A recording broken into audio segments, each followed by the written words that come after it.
Alright, so we had a Dodge Nitro come in for, it was a crank, no start, intermittent. So it seemed like after it sat for a little bit, we crank it over, wouldn't start.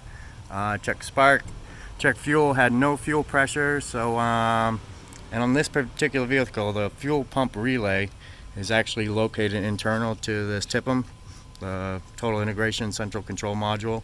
So in order to check that relay, you can come to this 25 amp fuse right here and see if you have power while you're cranking. So while you're cranking, this fuel pump fuse right here should have power. So in our case, cranking had no power.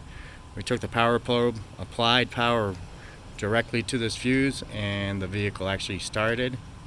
So what we did on this is we actually just found a 12 volt ignition power source, jump it to the 25 amp fuel pump relay fuse, and the vehicle starts and runs fine now. Because unfortunately, this is a temporary fix, but unfortunately right now all these TIPMs are on back order, and the dealer couldn't get one for a couple months. So until we can find a TIPM, this vehicle should be good to drive. So if you're in a jam and your fuel pump relay has failed inside of this TIPM, then this is a nice little workaround. So you just need to find a way to supply ignition power voltage to your fuel pump fuse, and that will get you on the road again.